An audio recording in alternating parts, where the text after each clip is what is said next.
que pues he iniciado, no me han hecho caso, vamos a ver. Ahí la ventana que dice a la mano derecha dice iniciar grabación. Acá, grabar la reunión. Clic. Y en la parte derecha, donde hay unos Y, sí, personajes, dice graba tu videollamada, que dice iniciar grabación. iniciar grabación. Iniciar. Iniciar. Ujú. Perfecto, ahora sí está grabando, doctor. Ya, muy bien. Correcto, está bien. Entonces, la Academia Americana de Pediatría en el año 2011 define la hipoglucemia neonatal como la concentración de glucosa plasmática o glucosa laboratorial, es lo mismo, ¿no? Menor de 40 miligramos por decilitro o menor de 40 miligramos por ciento, es lo mismo. O de glucosa en sangre total, no glucosa plasmática, glucosa en sangre total, generalmente se usa el hemoglucotés menor de 35 miligramos por decilitro. Entonces, 35 miligramos por decilitro en sangre total equivale a 40 miligramos de glucosa plasmática, ¿no? Cualquiera que sea su peso y edad gestacional al nacer en las primeras 24 horas de vida. Entonces, la Academia Americana de Pediatría define la hipoglucemia menor de 40 miligramos de glucosa plasmática en las primeras 24 horas de vida. Pero la Academia Americana de Pediatría, ni la OMS, ni otra entidad no definen para decir hipoglucemia cuando el recién nacido ya tiene más de 24 horas de vida. No definen. A pesar de que la hipoglucemia es un tema tan antiguo, hasta la fecha es controvertido, ¿no? Su definición, su manejo, las consecuencias que puede traer es controvertido, ¿no? No es tan definido, a pesar de ser la morbilidad más frecuente que se observa en el recién nacido y tan antiguo, aún los expertos no definen cuándo es una hipoglucemia, cuando ya el recién nacido tiene más de 24 horas de vida. Pero hay muchos autores que recomiendan mantener la glucemia plasmática, la glucosa plasmática, mayor de 50 miligramos después de 24 horas de vida y mayor de 60 miligramos después de 48 horas de vida. Eso recomiendan. Entonces, si un recién nacido a las 48 horas de vida, por decir, no tiene una glucosa plasmática de 50, estamos frente a una hipoglucemia, ¿no? Eso recomiendan los expertos en hipoglucemia, ¿no? Pero la Academia Americana de Pediatría todavía no define ni la OMS. Estas son recomendaciones de los expertos. La glucosa plasmática es el estándar de referencia, no la glucosa en sangre total. No, el recién nacido que ha tenido hipoglucemia para el alta debe tener una glucosa plasmática preprandial mayor de 60 miligramos por decilitro o un hemoglucotés mayor de 54 miligramos por decilitro, ¿no? Entonces, como hemos dicho que la hipoglucemia es una morbilidad frecuente y cuando se presenta hay que tratarlo, y para el alta debe tener una glucosa plasmática preprandial mayor de 60. En esas condiciones se debe ir de alta un recién nacido de un hospital. La Academia Americana de Pediatría no recomienda como rutina la detección, el monitoreo de la glucemia recién nacido de término sanos, producto de una gestación y de parto normal. No recomienda. La concentración de glucosa en sangre solo debe medirse en recién nacidos de término que tienen riesgo o que tengan manifestaciones clínicas de hipoglucemia. Y la glucemia debe medirse inmediatamente. Cuando una sospecha de hipoglucemia, inmediatamente se debe medir en cuestión de minutos, no en horas. Si uno sospecha que un recién nacido con factor de riesgo, estamos pensando en hipoglucemia, tenemos que medir inmediatamente con el hemoglucotés su glucemia. No podemos estar esperando 1 o 2 horas, ¿no? Para dosar la glucemia. Entonces tiene que ser inmediato, ¿no? No en horas, porque en esas horas de repente tiene hipoglucemia y puede estar causando daño al cerebro, ¿no? Entonces, cuando usted sospecha hipoglucemia, inmediatamente se debe solicitar su glucemia. Bueno, en el año 1937, el primer reporte de hipoglucemia por Hartmann se publica en la revista Pediatrics. Ahí habla sobre los casos de hipoglucemia en niños, no en recién nacidos, en niños, ¿no? Entonces, es el primer reporte. O sea, el tema de hipoglucemia es bien antiguo, no es tan nuevo, ¿no? A pesar de ser tan antiguo hasta la fecha, no hay consenso para definir la hipoglucemia. Su manejo, su tratamiento aún es controversial. En 1967 reportan muerte a una variedad de secuelas neurológicas graves cuando la hipoglucemia no era tratada. En 1980, en la revista Pediatrics, se publica el trabajo sobre el manejo de la hipoglucemia con el minibodo. Más adelante conversaremos sobre este punto. Acá hay una tabla que es para observar, ¿no?, las concentraciones medias y de los metabolitos intermediarios en la primera semana de vida. Primer día, segundo, tercer día. Entonces, un recién nacido, cuando es de parto vaginal, eutóxico, nace con una cifra de 4,3 milimoles por litro de glucosa. Un milimol equivale a 18 miligramos. Acá más o menos debe ser cerca de 80 miligramos de glucosa por decilitro. En los recién nacidos de cesárea es menos, 3,4. Y conforme pasan las horas, en el segundo día disminuyen estos valores. Y al tercer, cuarto día ya comienzan a subir los valores de la glucemia. Entonces, en el primer día generalmente disminuyen los valores de la glucemia. Acá también podemos ver otra gráfica. Este es el espacio de la zona de glucemia normal. Pero vemos acá, en la primera hora es el nivel más bajo de glucosa que existe en la sangre, ¿no? Después un poco y comienza a subir. Después de 3, 4 horas ya más o menos ya aumentan los valores de glucemia. Es la curva normal de la glucemia en los recién nacidos. Siempre en las primeras horas, primeras 2 horas, se observa nivel bajo de glucemia, es riesgo de hipoglucemia. Después ya la gluconeogénesis comienza a funcionar y aumenta los valores de glucosa en sangre. Este rectángulo es un límite controversial, no es tan definido. Ya, entonces el rango es amplio, ¿no?, de la glucemia, desde 3,3 hasta cerca de 10 milimoles por litro.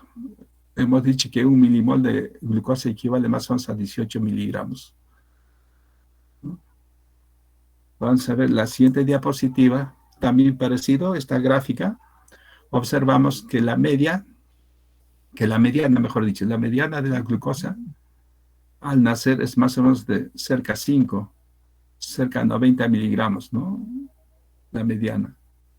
Después, conforme pasan las horas, en la primera hora se observa el nivel más bajo de la glucosa en sangre.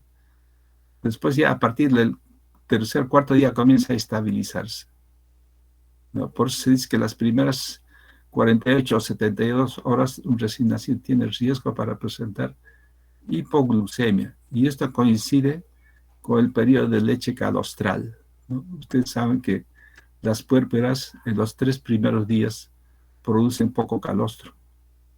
Y al tercer, cuarto día y la bajada de leche ya comienza a mejorar los valores de la glucemia. ¿Me están escuchando, no? Sí, doctor. Ya, cualquier cosita me interfiere nomás si es que no escuchan, ¿ya? O si no comprenden también me avisan para aclarar. Esta es otra gráfica que podemos observar los valores de la glucemia en las primeras 4 horas de vida. La línea de arriba es la curva de un recién nacido normal. Nace más o menos acá con cerca a 90 miligramos de glucosa y en la primera, segunda hora se observa el nivel más bajo de glucemia. Pues a las 3, 4 ya comienza a mejorar, ¿no? En cambio, el recién nacido de madre con diabetes gestacional, que es la segunda línea, disminuye más los valores de la glucemia, comparado, ¿no?, con el recién nacido de una gestante normal. En el hijo de madre diabética, como la madre tiene hiperglucemia, el recién nacido también nace con hiperglucemia, y esta por acción de la insulina se metaboliza rápidamente y observándose niveles bien bajos de glucosa en sangre, ¿no? Es comparativo. Entonces, de acá podemos observar que el recién nacido de madre diabética tiene más riesgo para presentar hipoglucemia que el recién nacido con diabetes gestacional.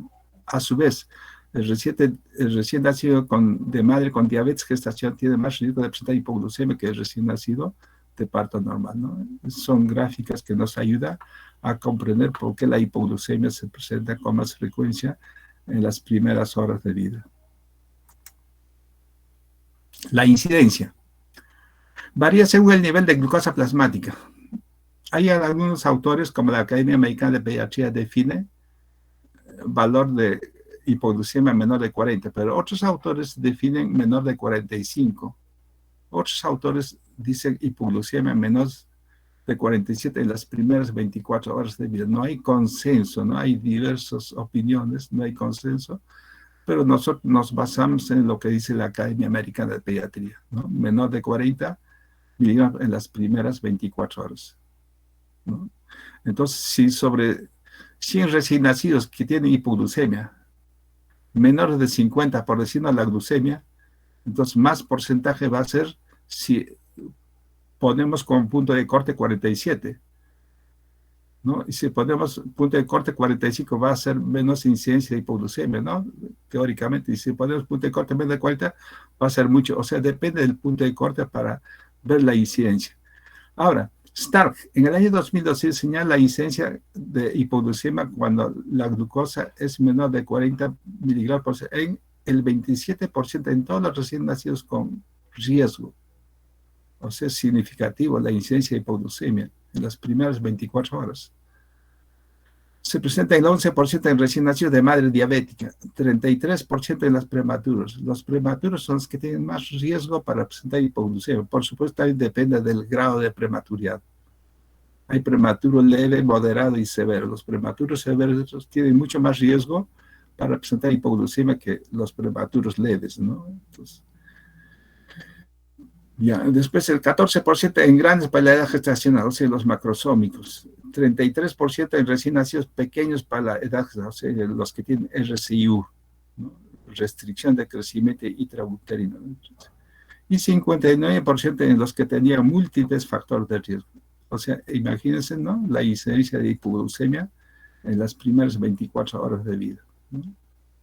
Yo con el doctor Teruquina habíamos hecho un trabajo en el año 2007, ahí encontramos una incidencia en la maternidad de Lima de hipoglucemia en las primeras 24 horas en los recién nacidos alimentados con lactancia de 16,7%, ¿no? Estando con lactancia materna exclusiva. Ahora, hay trabajos sobre hipoglucemia, pero a veces confunde, ¿no? Cuando recién nacido ya tiene 2 días, 3 días, 5 días, 6 días, siguen pensando que es hipoglucemia menos de 40, pero ya hemos aclarado que no es así, ¿no? Entonces, por eso que a veces los trabajos de investigación para hacer las revisiones sistemáticas no son tan válidos, porque autores definen como punto de corte diferentes valores de glucemia para decir hipoglucemia. Acá. La determinación de la glucosa plasmática es mayor en alrededor de 11% frente a la glucosa sanguínea. Así dicen los autores acá. En esta referencia ustedes pueden encontrar la diferencia entre glucosa plasmática y la glucosa sanguínea, ¿no? Por decir, si en el hemoglucotés nosotros encontramos un valor de sangre de 50, por decir, y si a este 50 yo multiplico por 1,11, eso equivale a glucosa plasmática.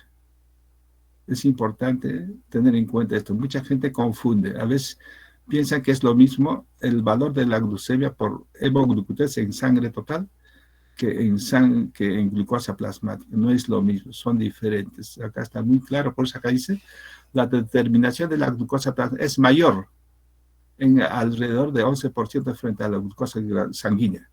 Y el hemoglucotés dosa la glucosa sanguínea, ¿no? En cambio, la glucosa plasmática es en el laboratorio, porque tiene que centrifugarse la sangre, quitar el hematocrito, ¿no? Los glóbulos rojos, mejor dicho.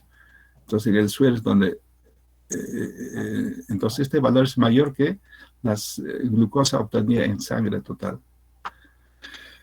Por otro lado, en la sangre arterial o sangre capilar, la glucemia es mayor que en un 10% que en la sangre venosa. Eso es lógico, ¿no? Porque por la arteria pasan la glucosa y la venosa, ¿no? Nunca se determinará la glucemia en sangre obtenida de la vena por la que se perfunde. Tampoco a través de los catéteres umbilicales, ¿no? Porque eso va a prestarse a confusión. Está claro, ¿no? Esta es la glucosa plasmática y glucemia total. Está claro, ¿no? ¿No? O alguien que quiere aclaración. ¿Está claro? Sí, doctor, sí está claro. Ya, está bien. Vamos a ver sobre la etiología. La etiología con aumento del consumo de glucosa. O sea con mayor consumo de glucosa, entonces presentan niveles bajos de glucemia en la hipoglucemia. ¿Quiénes hemos comentado sobre los recién nacidos de madre diabética? Estos generalmente hay mayor consumo de glucosa por la hiperinsulinemia que tiene el recién nacido. Hemos visto la gráfica, ¿no? Como estos recién nacidos tienen mayor riesgo de presentar hipoglucemia que los recién nacidos con diabetes gestacional, y estas a su vez mayor riesgo de hipoglucemia que los recién nacidos de gestantes o puérperas normales. Los recién nacidos grandes para la edad de gestación macrosómicos, igual también, parecido, equivalente al anterior, hay mayor consumo de glucosa, ¿no? Los recién nacidos con policitemia. Toda unidad viviente necesita de energía para sobrevivir. Y los glóbulos rojos necesitan glucosa para, ¿no?, sobrevivir, vivir. Entonces, como en la policitemia los glóbulos rojos están aumentados, consume la glucosa, es por esa razón que tiene riesgo para presentar hipoglucemia en los recién nacidos con policitemia. En la sepsis, por el estrés perinatal, ¿no?, hay un mayor consumo de glucosa. En la asfixia, hipotermia, en la hipotermia, ¿no? En la hipotermia hay mayor consumo de glucosa, porque el recién nacido quema los depósitos de glucosa con el afán de mantener calor mejor y llevar a la normoglucemia. Pero llega un momento en que se agota los depósitos de glucosa y va a la hipoglucemia, ¿no? O sea, podemos decir que la hipotermia es un factor de riesgo para la hipoglucemia. O aquel que tiene estrés perinatal, hay mayor consumo de glucosa, por ejemplo, en las dificultades respiratorias, ¿no? Hay mayor consumo por el mismo movimiento de los músculos, hay un mayor consumo de glucosa, de energía. Entonces, esto es un riesgo para hipoglucemia neonatal. Los recién nacidos con hiperplasia o hiperfunción de las células beta de los islotes por la secreción de la insulina, ¿no? Entonces, el síndrome de Beckwith también acá también hay aumento de la secreción de insulina. Por esa razón hay mayor consumo de glucosa.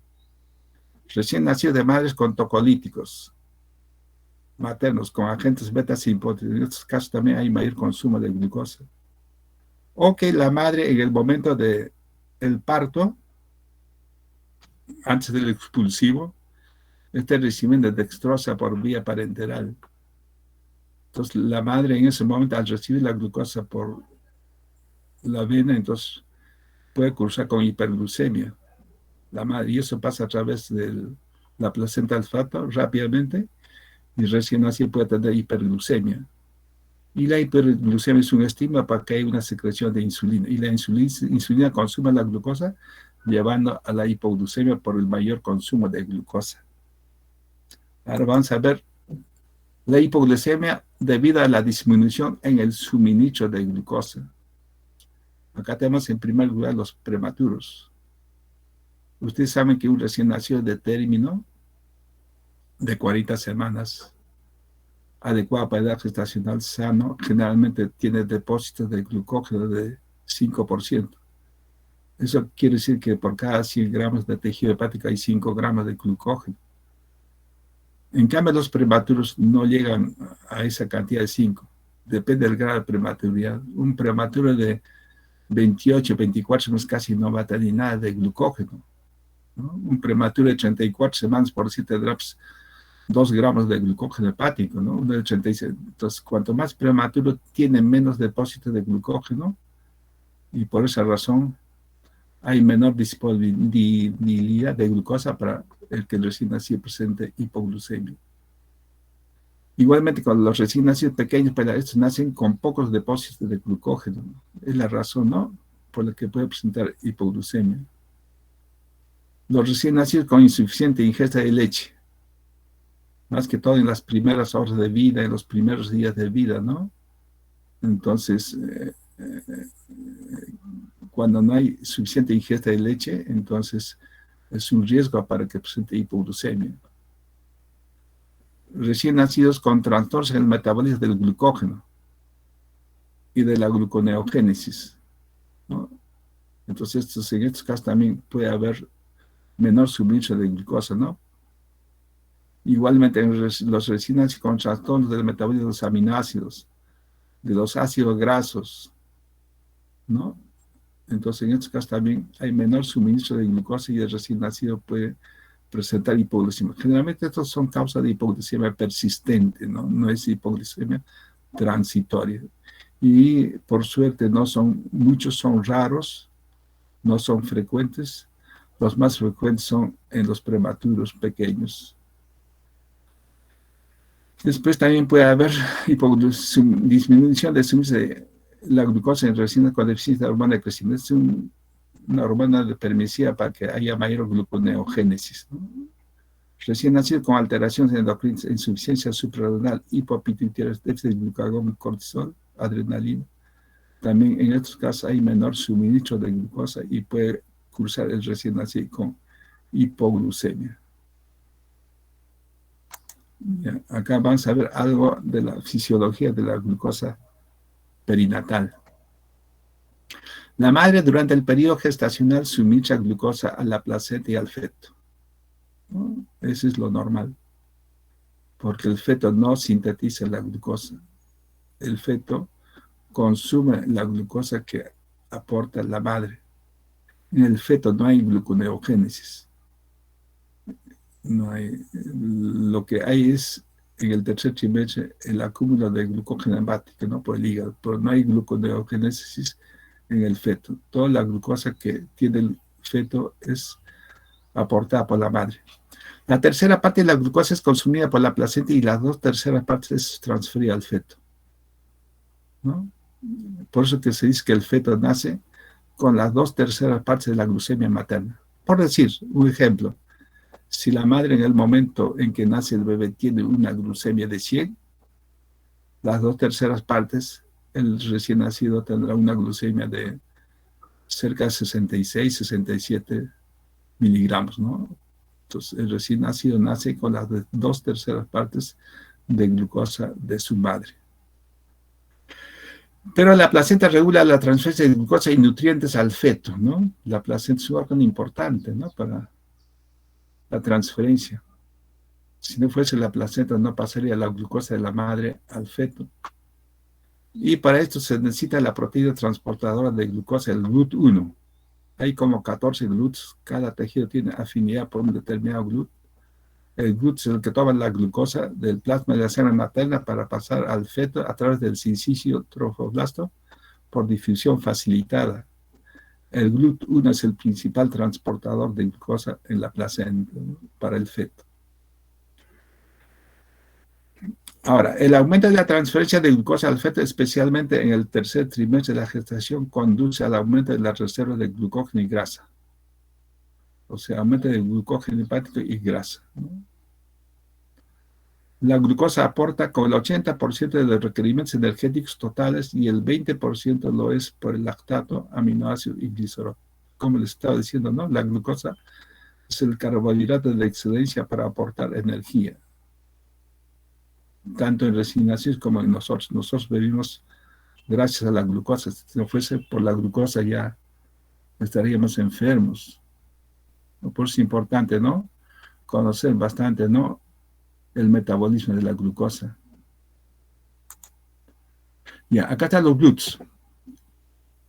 Ya, los GLUTs son los transportadores de la glucosa, ¿no?, de la sangre hacia la célula, de la célula hacia afuera, ¿no?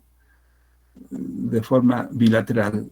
Entonces, la homeostasis de la glucemia comprende 3 procesos. La absorción de glucosa en el intestino delgado a través de los transportadores de sodio, pasa la glucosa al enterocito, del enterocito pasa a través de la membrana basal a la sangre por medio del GLUT, ¿no?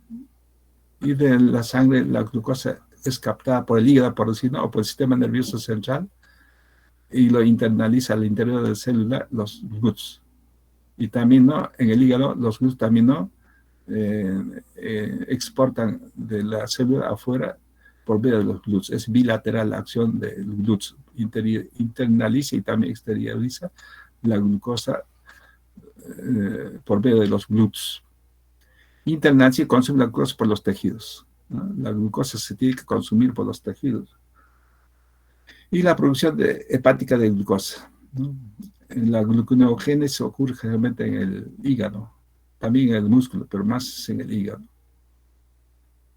La membrana celular no es permeable a las moléculas polares como la glucosa. O sea, por lo que es necesaria la participación de las proteínas transportadoras acopladas a la membrana, que son los GLUTs. Y los GLUTs son proteínas. Cada proteína transportadora expresada en diferentes tejidos posee una afinidad diferente para los carbohidratos, ¿no? Por ejemplo, el GLUT4 trabaja en los músculos, el GLUT1 en el sistema nervioso central, y así, ¿no?, cada tejido tiene sus propios GLUTs. Hay algunos tejidos que tienen más de un GLUTs, ¿no? Entonces, a ver qué dice acá. Los GLUTs son una familia de proteínas que ayudan al transporte de la glucosa a través de la membrana celular a los diferentes tejidos.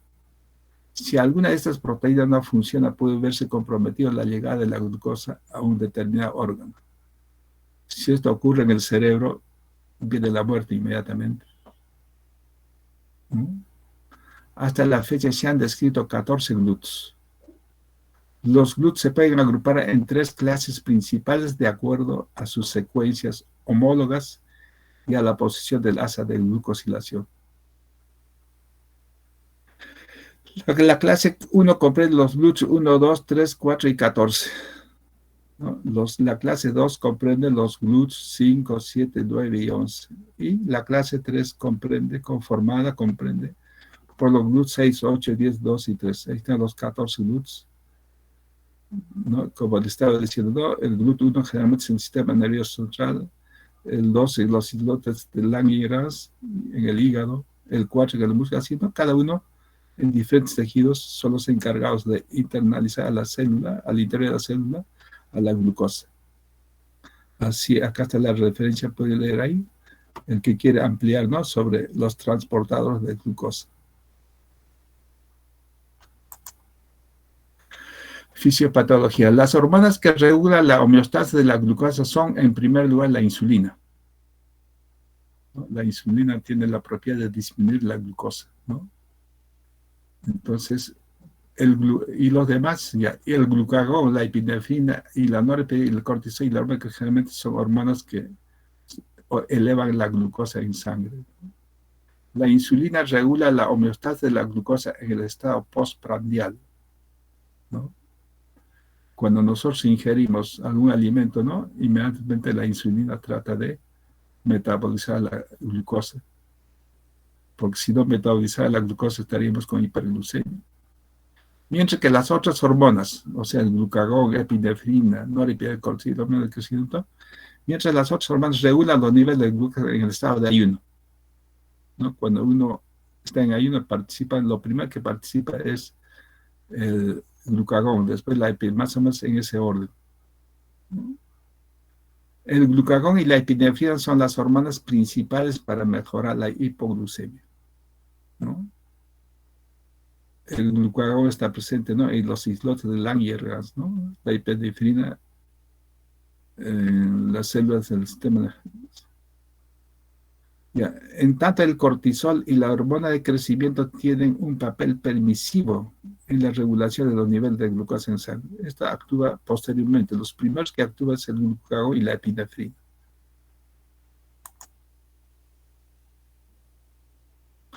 Durante la vida fetal, el suministro continuo de glucosa proviene de la madre.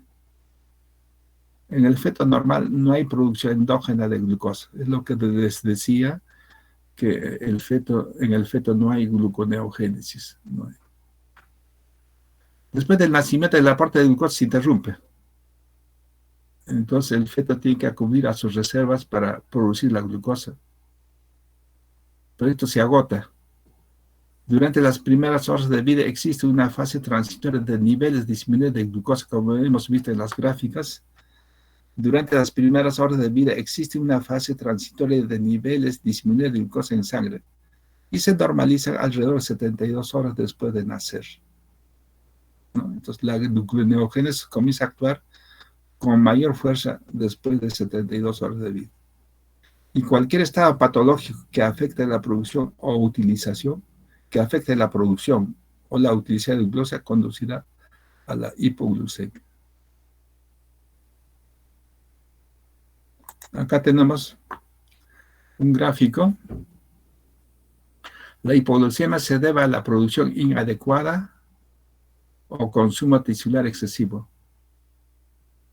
La producción inadecuada de glucosa se debe a la ausencia de reservas de glucógeno o una incapacidad para sintetizar glucosa. El consumo tisular excesivo se debe a un aumento de la secreción de insulina. Acá tenemos el gráfico. En estado de normoglucemia, el nivel de glucosa, normoglucemia, si es que la glucogenólisis y la gluconeogénesis son normales, hay una producción de glucosa para que sea una glucemia normal, y el consumo, hay un equilibrio. Pero cuando la producción está disminuida, acá vemos más delgado, ¿no? Entonces lleva a una hipoglucemia, ¿no? Entonces hay menor producción de glucosa que lleva a hipoglucemia. Lo contrario, por el mayor consumo, la producción puede ser normal, pero por el consumo lleva a la hipoglucemia, ¿no? Estos gráficos sirven para comprender, ¿no?, cómo actúa la glucogenólisis y la gluconeogénesis para los valores de normoglucemia e hipoglucemia. Ya, entonces cualquier nutriente que nosotros ingerimos tiene sus requerimientos, llámese sodio, llámese proteínas, ¿no?, calorías. Tenemos nuestros requerimientos. Igual también pasa con la glucosa. El recambio de glucosa representa el ritmo de producción de glucosa por el hígado y otros órganos, y el empleo o captación simultánea de glucosa por el cerebro y otros tejidos, tiene que haber una normoglucemia.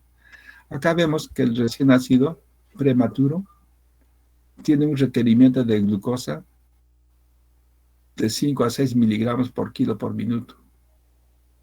El recién nacido de término, de 3 a 5 miligramos, y el adulto de 2 a 3 miligramos por kilo por minuto. Esos son los requerimientos normales de la glucosa. Entonces, esto varía según la edad. Acá en el prematuro hay mayor superficie, ¿no?, en la cabeza que el adulto. Es una de las causas también, ¿no?, porque el recién nacido tiene mayor requerimiento, porque el 80% de la glucosa es consumida por el cerebro, ¿no? Entonces, el prematuro tiene más riesgo de presentar hipoglucemia porque necesita mayor cantidad de glucosa que el de término, y esto a su vez que un adulto, ¿no? Si el que quiere ampliar puede leer el texto de Avery. Entonces, en el hígado del adulto normal, no el adulto que tiene enfermedades, el hígado y el músculo producen en total 2 a 3 miligramos por kilo, pero es la cantidad de glucosa que produce el hígado. Eso lo consumimos. Y en el prematuro es alto, ¿no? Debido a que la tasa metabólica también es alta en el prematuro. La tasa metabólica es alta en el prematuro comparada con el recién nacido de término, y esta a su vez con el adulto. Porque el recién nacido no requiere más calorías, más líquidos, más proteínas que el adulto. Acá estamos viendo la glucosa nomás. A ver acá. Cuadro clínico de la hipoglucemia. La hipoglucemia, según la duración, puede ser transitoria. Una hipoglucemia transitoria cuando ocurre en las primeras 48 horas de vida y es de fácil control. Sobre el 100%, más o menos el 99-98% de las hipoglucemias son transitorias. No se resuelve rápido, ¿no? En cambio, la hipoglucemia puede ser persistente cuando es de difícil control y puede manifestarse desde el nacimiento, ¿no? Damos el tratamiento, no mejora, con cierta hipoglucemia persistente, eso es debido generalmente a anormalidades, ¿no? En el metabolismo de los aminoácidos, de las proteínas, de los lípidos, de los carbohidratos, ¿no? De las hormonas. Es un poco raro, pero cuando se presenta no es fácil su control. Ya, según la severidad, es otra clasificación. Hay algunos autores que le llaman hipoglucemia leve, esto para las primeras 24 horas de vida, ¿no? Cuando la glucemia es de 40 a 30. Le llaman hipoglucemia moderada cuando la glucemia es menor de 30 a 20. Hay hipoglucemia severa cuando la glucemia es menor de 40. Acá generalmente ya hay convulsiones, compromiso del estado de conciencia, ¿no? Y esto, si no se corrige, lleva a la muerte, convulsión, epilepsia, ¿no? Entonces no podemos nosotros ligar a que el recién nacido tenga una hipoglucemia severa. Ya estando lejos, por eso nosotros tenemos que buscar cuáles son los factores de riesgo para presentar hipoglucemia y monitorizar en ellos, ¿no? Es una forma de clasificación del cuadro clínico de la hipoglucemia, según la duración, según la severidad. Ahora vamos a ver según el cuadro clínico. Ya, la hipoglucemia puede ser asintomática. Asintomática quiere decir que no presenta ningún síntoma. El bebé puede estar sano, alerta, pero su glucosa está bajo. O es sintomática. Cuando es sintomática, la semiología es inespecífica, ¿no? No hay nada patognomónico. Y la existencia de un síntoma cualquiera, por sutil que fuere, convierte automáticamente la hipoglucemia en sintomática, ¿no? Hiposintomática. Entre ellos puede apreciarse la letargia, la apatía, flacidez, sudoración, palidez, hipotermia, dificultades en la alimentación, vómitos, llanto débil o enérgico. A veces hay bebés que están llora, ¿no? De hambre. Pero llega un momento en que se cansa y ya el llanto se vuelve débil. Puede presentar apnea, cianosis, temblores, agitación o irritabilidad, convulsión, y coma. Incluso puede llegar al muerte, ¿no? Cuando la hipoglucemia no es tratada. La triada de Whipple no puede cumplirse en los casos de hipoglucemia asintomática, ¿no? Como hemos dicho, acá está mejor, creo que acá vamos a ver. Ya, la triada de Whipple fue descrita para personas adultas, ¿no? El autor es el doctor Whipple, que en el año 1935 publica, ¿no? La triada de la triada de Whipple para la definición clínica de hipoglicemia, ¿no? Así decir, pero es hipoglucemia. Entonces, ¿la triada en qué consiste? Primero, tiene que haber un cuadro clínico de hipoglucemia. Es lo primero que tiene que haber. Si un recién nacido de término está con letargia, y entonces es una manifestación clínica, pues. Después yo pido al laboratorio, encuentro un nivel bajo de glucemia, ¿no? Por decir una glucemia de 30, es una hipoglucemia. Y yo la corrijo, trato, y al desaparecer los síntomas, entonces eso corrobora que tuvo hipoglucemia. Esa es la triada de Whipple. Pero la triada de Whipple no es aplicable en recién nacidos. Esto generalmente son para adultos. Puede ser aplicable de repente para niños que ya tienen un estado de conciencia, que pueden hablar, pero en los recién nacidos, con mayor razón en los prematuros, no es aplicable la triada de Whipple. Muchos autores, muchos ponencias a veces no consideran, ¿no?, que en el recién nacido también debe cumplirse la triada de Whipple, pero no siempre, por las razones que les estoy explicando. Acá tenemos los valores de glucosa en sangre y la adaptación de las hormonas y los síntomas. Si la glucemia está por encima de 70, no hay manifestación clínica y la insulina está disminuida, ¿no? Pero si la glucosa en sangre disminuye, a medida que disminuye, los síntomas se hacen más evidentes. Entre los síntomas neurogénicos, o sea, el sistema nervioso simpático, generalmente hay tremores, ansiedad, sudoración, hambre, ¿no? En estos casos también el glucagón, la epinefrina está actuando. Pero si la glucemia sigue disminuyendo, y hay compromiso del sistema nervioso central, y hay confusión, letargia, debilidad, incoordinación, visión borrosa, convulsiones, coma, ¿no? Entonces, este cuadrito nos ilustra, ¿no? Cómo a medida que disminuye los valores de la glucemia, ¿no? La participación de todas las hormonas para tratar de mejorar, pero si no hay buena producción, por más que, y se compromete el sistema nervioso. Y si esto dura bastante tiempo, y si lo corregimos, lo tratamos, pero ya está hecho el daño.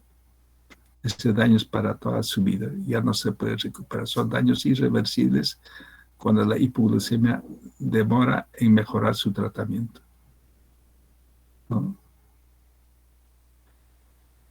Vamos a ver acá el diagnóstico. Para el diagnóstico tenemos que tener presente los factores de riesgo. Entonces, sospechar hipoglucemia cuando es prematuro, hijo de madre diabética, ¿no? Cuadro clínico, puede ser sintomático o asintomático, ¿no? Es asintomático más que todo en los prematuros. Por ejemplo, una convulsión. Un recién nacido de término sí puede convulsionar, pero un prematuro de 28 semanas, por decir, ¿no? Que su función neuromuscular no ha madurado, que sus enzimas no han madurado, sus reflejos no han madurado, entonces no va a haber convulsiones. Entonces no podemos estar esperando que haya cuadro clínico en los prematuros, como en los recién nacidos de término, ¿no? Entonces, en los que hay factores, hay que medir la glucemia por medio del laboratorio. La detección de glucemia capilar con glucómetros es fácil de usar. ¿Cuántos de ustedes habrán visto, ¿no? Que dosan la glucosa con un glucómetro, ¿no? Con un microlitro de sangre, en cuestión de segundos ya tenemos el valor en la pantalla del glucómetro, la glucosa en sangre total, ¿no? Es rápido, ¿no?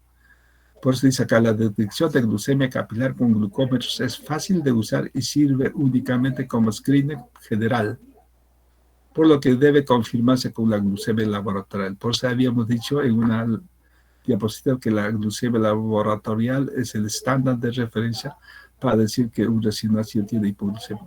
Ojo, siempre hay que corroborar porque en otras partes, ¿no? Más que todo en Estados Unidos ya han habido quejas, ¿no? Entonces, muchos solamente piden la glucosa por hemoglucosa, pero no corroboran con la glucemia laboratorial. Y este es de más valor. Y han estado en problemas en Estados Unidos, ¿no? Cuando el recién nacido ya es niño, cuando ya tienen 4 o 5 años, cuando hay problemas, ¿no? De discapacidad, entonces revisan la historia clínica y echan la culpa a la hipoglucemia. Acá en el Perú todavía no hay esas quejas, de repente con el tiempo sí. La muestra de sangre para el análisis laboratorial debe procesarse inmediatamente a fin de evitar resultados erróneos. La glucosa expuesta en el ambiente se consume a razón de 18 miligramos por decilitro por hora. Entonces, si uno toma la muestra de sangre a un recién nacido y demora 2, 3, 4 horas en procesarla, la glucosa va a ser menos de lo que fuese real, ¿no? Porque se consume la glucosa. Los glóbulos rojos están consumiendo la glucosa. Por eso recomiendan procesar inmediatamente, ¿no? Cuanto antes la glucosa, si es que se hace laboratorialmente, no puede estar esperando horas. Tratamiento. La administración de amenaza del minibola de glucosa. Esto data desde el año 1980. Antes del año 1980 se empleaban los bolos de glucosa, no los minibolos. Los minibolos de glucosa están empleando desde el año 1980. En la maternidad de Lima, nosotros estamos aplicando el minibolo. Yo trabajo en la maternidad de Lima, por eso que hablo, ¿no? En la maternidad de Lima, como también en otras partes, ¿no? El minibolo se está utilizando desde el año 1990.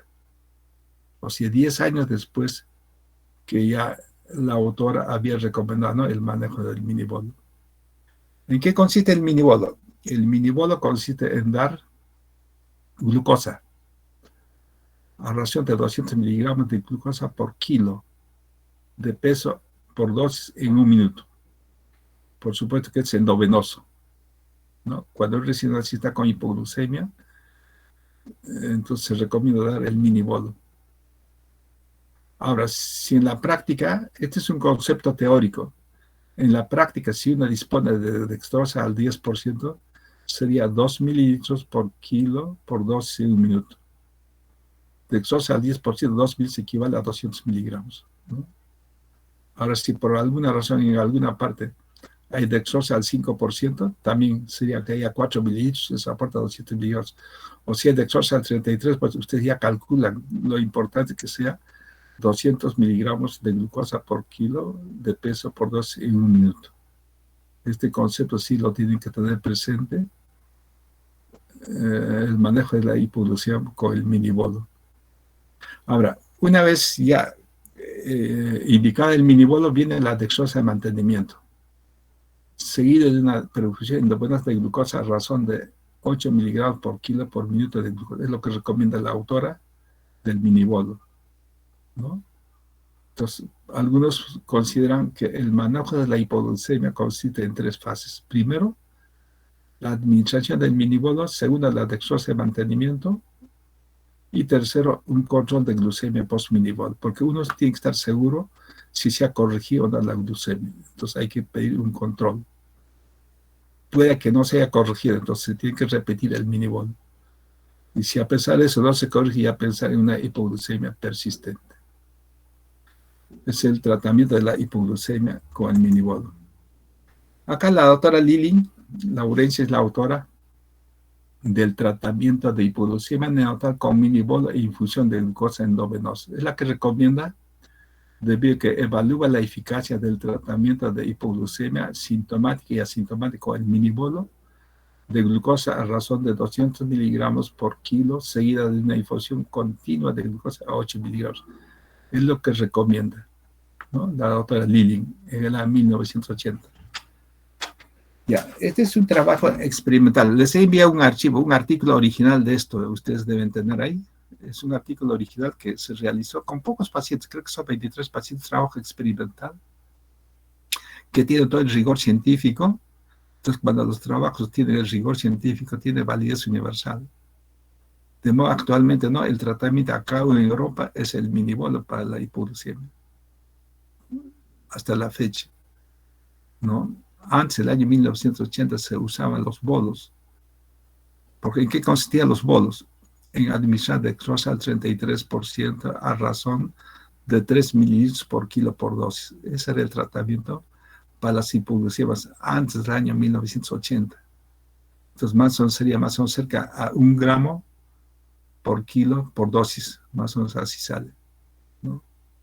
Ese era el tratamiento antes. Pero desde el año 1980, debido a que ustedes saben que la infusión de soluciones hipertónicas, hiperosmolares, la administración rápida, puede causar disturbios, ¿no?, en el flujo de los líquidos entre el interior de las células y el exterior de las células, ¿no?, causando deshidratación, hemorragias. Entonces, eso se veía, ¿no?, con las soluciones de dextrosa al 33%. Entonces, para evitar o para disminuir eso, la autora recomienda la administración del minibolo, ¿no?, ya no los bolos. Actualmente en todas partes, en todo el planeta, ya se usa el minibolo como tratamiento, ¿no? Como le estaba diciendo, ¿no?, en la maternidad de Lima, como también nosotros estamos usando el minibolo desde el año 1980. ¿Ya? ¿Por qué? Porque en los años 1980 no había internet, no había computadoras, no había celulares. Entonces, las comunicaciones, las publicaciones llegaban después de 2 o 3 años, ¿no? Al Perú. Entonces, y la mayoría era inglés, como en este caso, y lo traducían, ¿no? Y algunos no lo creían, ¿no? Seguían con su esquema antiguo de dextrosa al 33% para el tratamiento del hipoglucemia, ¿no? En el año 1986, acá en Lima, se realizó un Congreso Internacional de Pediatría, ALAPE.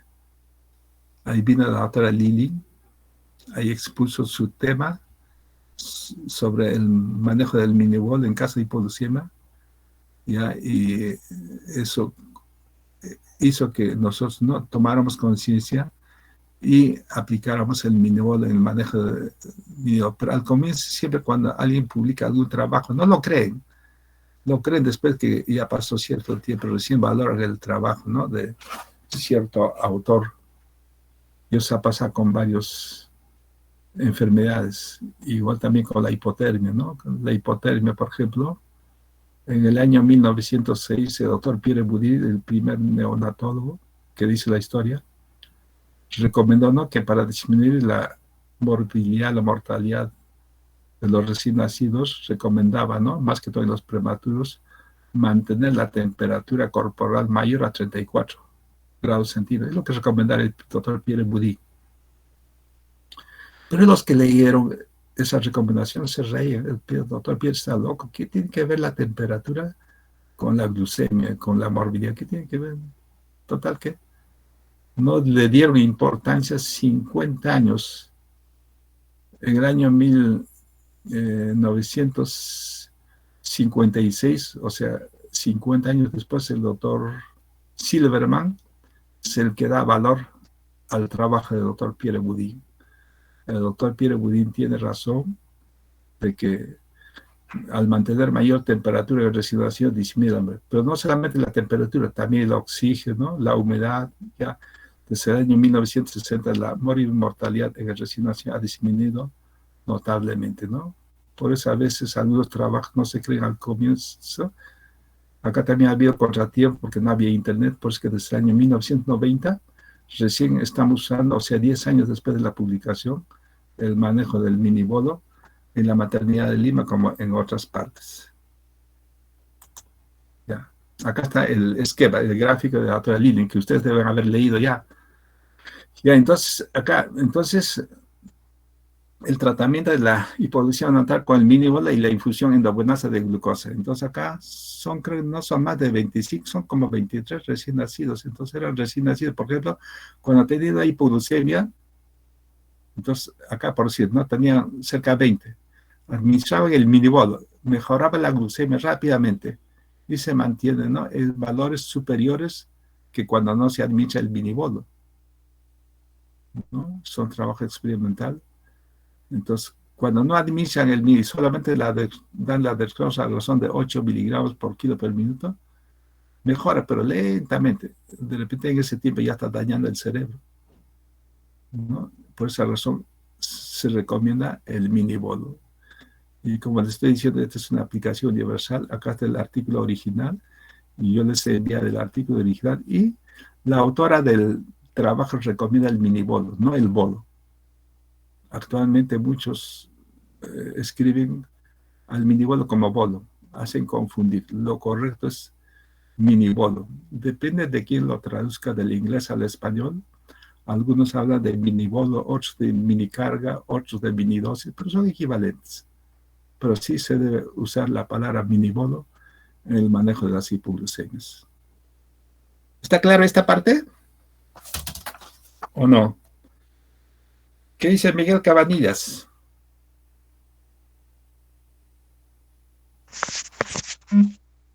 Mm, no sabría decirlo, doctor. A ver, Carla Cáceres.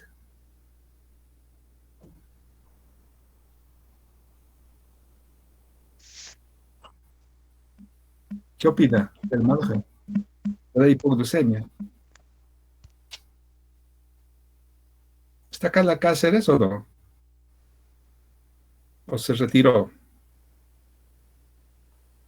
Carla Cáceres se retiró, ¿no? Freddy Kawi, tampoco. Freddy Kawi, ¿qué ha pasado, no? A ver, Yatsen Alvarado. Yatsen Alvarado, Sí, sí, doctor. ¿cuál es tu opinión del manejo de las hipoglucemias?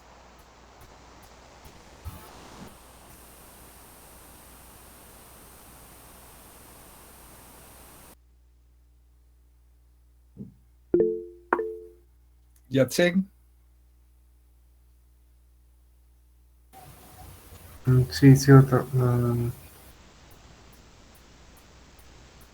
¿qué opinas del manejo de la hipoglucemia?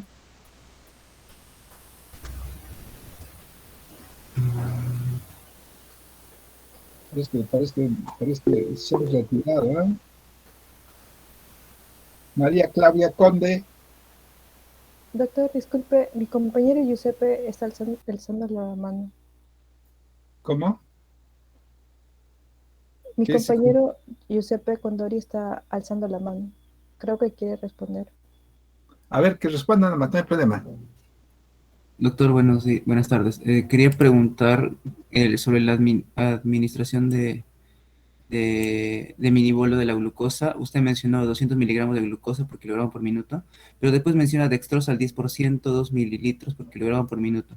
¿Esto cómo es el juego? O sea, yo le doy en bolo glucosa de 200 miligramos y dextrosa de 10% de 2 mililitros. Esta parte no la entendí muy bien. ¿Cómo entra el 2 mililitros de kilogramos Mira, del 10% y de 200 dextrosa al 10%, miligramos?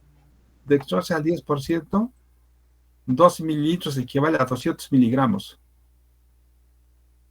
Este es un concepto teórico. En la práctica, si se emplea dextrosa al 10%, 2 mililitros equivale a 200 miligramos. Ahora, si uno emplea en la práctica dextrosa al 5%, 4 mililitros equivale a 200 miligramos. Si uno emplea dextrosa al 33%, ustedes calculan, ¿no? Lo importante es dar glucosa a razón de 200 miligramos de glucosa por kilo por minuto, ¿no? Es lo que se debe dar. No sé si siempre, si quieres hacer tu cálculo, tus operaciones, entonces 2 mililitros de dextrosa al 10% trae 200 miligramos. Haz tu cálculo, a ver. Porque este tiene que quedar claro, porque este es pan del día. Todos los días usamos el minibolo.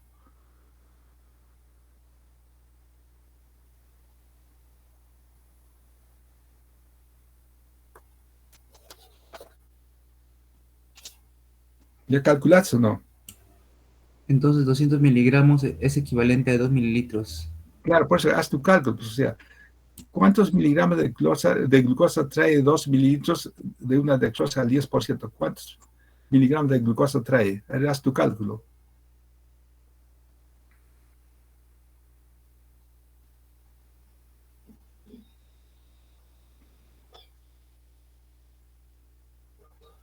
Evelyn Contreras. ¿Está Evelyn? Sí, doctor. A ver, tú cálculame ya. Si yo uso dextrosa al 5%, 4 mililitros, ¿cuántos miligramos de glucosa tiene esa solución? Dextrosa al 5%, 4 mililitros, ¿cuántos miligramos de glucosa trae esa solución? Esa cantidad de 4 mililitros.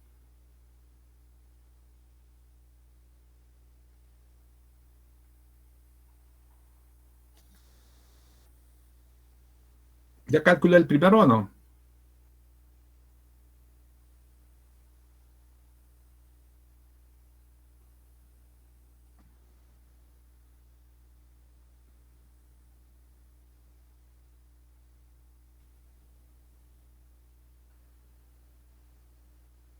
Igual, doctor, 200 miligramos.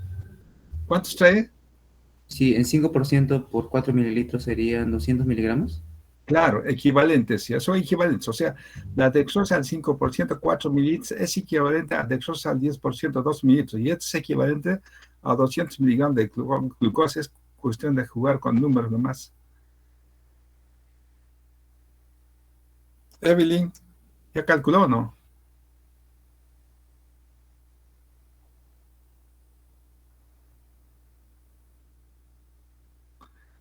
conviene saber, porque de repente en alguna parte, ¿no? Un recién nacido tiene hipoglucemia y no hay dextrosa al 10%, solamente hay dextrosa al 33%, no, al 5%. Entonces tienen que usar esa dextrosa al 5%, pero tienen que dar 200 miligramos. Para ello ustedes tienen que dar 4 mililitros. Lo importante es cumplir con la recomendación del minibolo. O de repente uno solamente no hay ni dextrosa al 10% ni al 5%, de repente hay dextrosa al 33%. Ustedes calculen, ¿no? ¿Cuántos mililitros de dextrosa? Son 200 miligramos. ¿No? Por eso es importante la parte teórica, lo demás es parte práctica. El primero ya calculó el de dextrosa al 10%, 2 mililitros, ¿cuántos miligramos de glucosa trae? No sé quién me preguntó, ¿y hay PEN creo o no? ¿Quién preguntó? Yo mismo pregunté, doctor. Ya, o sea, 2 mililitros de dextrosa al 10%, ¿cuántos miligramos de glucosa trae? 200 miligramos. Claro, pues ahora ya te quedó claro o no. ¿O no te queda claro? Me gustaría, si lo podría hacer en una pizarra o un bosquejo del cálculo. Sería. Ya, más luego vamos a hacer, más luego. Pero aparte de eso, tenemos ahí una historia clínica, ahí vamos a revisar. Ya, entonces acá, este es el tratamiento, acá, ya les he dicho, ¿no? El esquema, ¿no? Cómo es que mejora la hipoglucemia con el minibol. Cuando no se usa el minibol también mejor, pero lentamente, ¿no? Ahora, acá, ¿qué dice acá? Ya, acá está, yo les he enviado este artículo para que lo lean. Acá Yang y otros autores, ¿no? Son varios autores que en el año 2018 señalan que el daño cerebral que se relaciona no solamente con la hipoglucemia, con el nivel bajo. Ya les he dicho que el nivel bajo de glucemia, la hipoglucemia puede dañar el cerebro. También con la duración de la hipoglucemia. O sea, si una hipoglucemia dura media hora, y si otra hipoglucemia dura 10 horas, va a tener más daño aquel niño que tiene hipoglucemia 10 horas que aquel que tiene 2 horas, ¿no? Por eso dice acá, el daño cerebral se relaciona no solo con el nivel bajo de la hipoglucemia y la duración de la hipoglucemia. Además, se relaciona con la fluctuación de glucosa, como ocurre durante la reperfusión por la corrección muy rápida de la glucemia. Los autores recomiendan que el nivel de glucemia debe controlarse muy de cerca durante la corrección de la hipoglucemia. El daño cerebral se agravará si el nivel de glucosa aumenta demasiado rápido, etapa de reperfusión, lo que significa que cuanto más rápido suba el nivel de glucosa en sangre, más grave será el daño cerebral. ¿No? No sé si comprenden eso.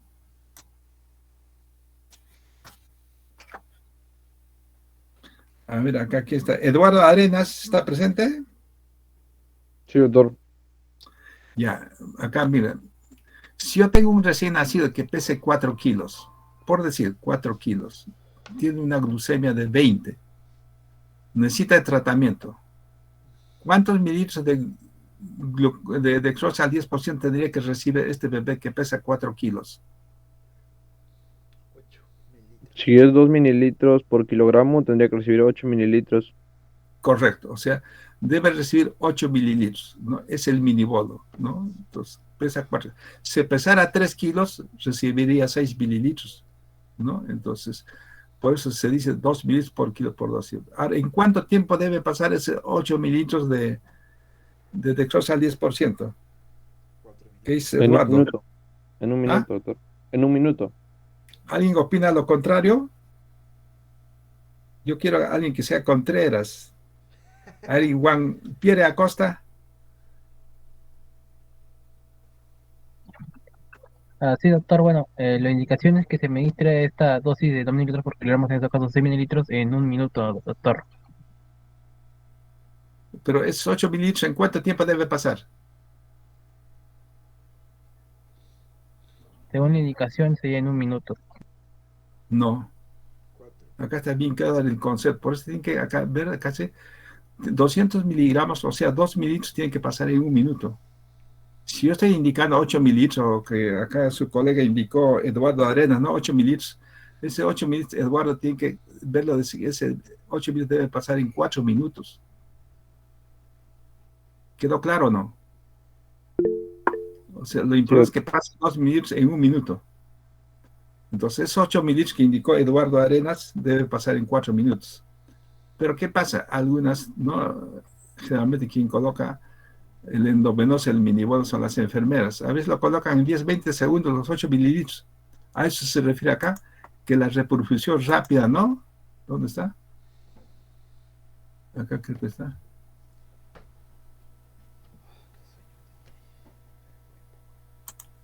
Ahí se refiere acá, la reperfusión rápida, mira. El daño cerebral se agravará si el nivel de glucosa aumenta demasiado rápido. Por eso hay que cumplir la recomendación de la doctora Lilly, o sea, 200 miligramos en 1 minuto, ¿no? Porque si no, lo que significa que cuanto más rápido sube el nivel de glucosa en sangre, más grave será. O sea, no puede administrarse muy rápido, ¿no? Entonces, eso que quede bien claro, porque esto la mayoría no confunde. Por eso que yo se trae ese artículo para que lo lean, pero esa recomendación ya también la OMS recomienda. O sea, la administración debe ser lenta. Algunos recomiendan hasta en 2 minutos, ¿no? Pero la autora recomienda 2 minutos en 1 minuto, ¿no? Eso, a veces yo incluso converso con los médicos residentes, ¿no? Por ejemplo, ¿en cuánto tiempo administras esos 8 mililitros de 4 kilos? En STAT, me dice, STAT, STAT. Pero ese STAT, ¿cuánto significa para ti? Algunos me dicen 1 minuto, algunos me dicen media hora, algunos me dicen, el STAT no, tampoco, el STAT no tiene definición en el tiempo, cuántos minutos es el STAT, ¿no? Entonces, eso hablan, pero ya ustedes saben, ¿no? Ahí está el artículo, les he traído una referencia a la evidencia de que la perfusión no puede ser muy rápido, ¿no? Por ejemplo, esos 8 mililitros que indica Eduardo Arenas, si pasara en 1 minuto, es una reperfusión rápida, y eso, aparte de tener el daño por la hipoglucemia, por la duración y la reperfusión, más daño va a haber en el cerebro. Por eso hay que tener mucho cuidado con la administración muy rápida de soluciones hipertónicas. Ya, acá, bueno, estamos acá. Acá ya hemos comentado esto. El artículo lo tienen para que lo lean. Tratamiento. Ya. El uso del gel de glucosa por vía bucal a razón de 200 miligramos por kilo es controversial según el estudio realizado por Kors con el título, en el año 2018, con el título Prophylactic Dextrosol 2 do not prevent, o sea, un estudio cuasi experimental, ¿no? Entonces, acá el autor concluye de que el uso de gel de dextrosa no mejora la hipoglucemia, no, no. Es igual que aquel que no recibe, no, es lo mismo. Y es un estudio casi experimental, no son estudios retrospectivos como los anteriores, ¿no? Entonces, para esto, a ver, vamos a ver cómo estamos en... ¿Quién es? Edwin Arias. ¿Está Edwin Arias? Edwin Arias. ¿Qué ha pasado? ¿Se faltó?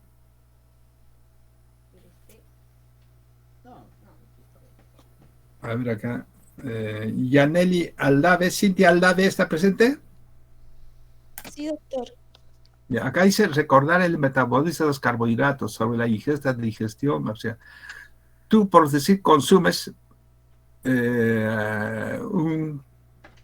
una Coca-Cola, por decir. ¿Alguna vez has tomado Coca-Cola o nunca? Sí, doctor. He tomado. Ya, ya. ¿En qué casos has tomado la Coca-Cola? Por decir, o cualquier gaseosa, Fanta, porque todas las gaseosas por el intercambio traen la misma cantidad o casi igual de azúcares, ¿no? Ya. Entonces, ¿dónde se absorbe la glucosa que estás ingiriendo, ¿no? Por medio de la Coca-Cola? ¿Dónde se absorbe? Porque primero tiene que haber ingestión, digestión, absorción, transporte, ¿no? Así es. ¿Dónde se absorbe? A nivel de la pared gástrica. ¿Qué? ¿Dónde, eh? A ver, Percy Altamirano. ¿Está Percy Altamirano o no?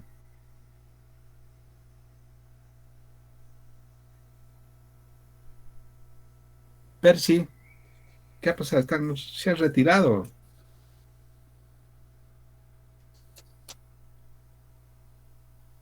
Vamos a ver acá. Renato Cárdenas. Sí, doctor. A ver, ¿dónde se absorbe los alimentos, las proteínas, los carbohidratos, los lípidos? Hablamos de los carbohidratos, que nos importa por ahora. ¿Cómo es Sí, el en veneno? en el intestino delgado, doctor. Ya, en el intestino delgado, ¿no? A ver si... Anthony Condori, ¿está presente o no? Presente, doctor. ¿Dónde se absorbe? ¿Estás de acuerdo con lo que te dice tu compañero o se absorbe en la boca?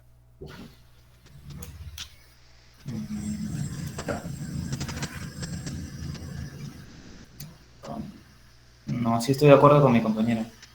O sea, quiere decir que la boca no se absorbe. Ya, pero es lógico, ¿no? Por los estudios de bioquímica, ¿no? Cuando estudian ustedes, ¿no? El metabolismo de los distintos alimentos ocurre varias fases, ¿no? La ingestión, digestión, absorción, tantas cosas. Pero los carbohidratos generalmente se absorben en el intestino, no en la boca. Entonces acá, por ejemplo, hay bastantes tesis, trabajos de investigación que hablan, ¿no?, de la eficacia del administrar la glucosa en la boca. Hacen un masaje en la boca y con eso dice que mejora la hipoglucemia.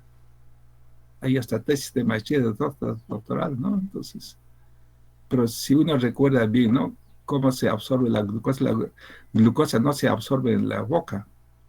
En la boca lo que se percibe es el sabor, el dulce, amargo, es lo que se percibe, pero no se absorbe porque no hay transportadores de glutes en la boca. Porque para que la glucosa ingrese del intestino al enterocito tiene que haber un transporte activo, ¿no? Entonces, ese transporte activo no hay en la boca. Entonces, por eso que yo no estoy de acuerdo, por eso acá también he puesto, a propósito les traigo este artículo, para que usted siempre, ¿no? Usted tiene que ser crítico, siempre leer, ¿no? Entonces, no reciban los conocimientos así en forma pasiva. La mayoría, ¿no? Este es común denominado por ahí, ¿no? La cosa por Helge, pero si uno recuerda los estudios de bioquímica, no es así. En la boca no se absorbe. Porque acá el autor concluye de que no previene la hipoglucemia natal. Estudio casi experimental. Tienes razón. ¿Esa parte quedó claro o no? O alguien dice que en la boca se absorbe la glucosa. El otro día también encontré así una reunión sobre los beneficios del calostro. Habla una maravilla, ¿no? En la boca se absorbe, así habló también, en la boca se absorben las proteínas como las inmunoglobulinas, las citoquinas, todos los beneficios, ¿no?, que en la boca al dar calostro. Pero yo entre mí me pregunto, ¿en la boca se absorben las proteínas? Porque las proteínas son un acoplamiento de aminoácidos y esto tiene que desdoblarse en aminoácidos para su absorción. No se absorbe como proteína, ¿no? Entonces, tampoco yo no estoy de acuerdo cuando dice, ¿no?, que el calostro, ¿no?, dar en la boca se absorbe en la boca, pero tampoco no estoy de acuerdo. Por siempre usted tiene que repasar sus estudios básicos, ¿no?, de fisiología, bioquímica, ¿no? Entonces, si uno domina esos cursos de ciencias básicas, así anatomía, toda la clínica es una secuencia, todo va a ser fácil.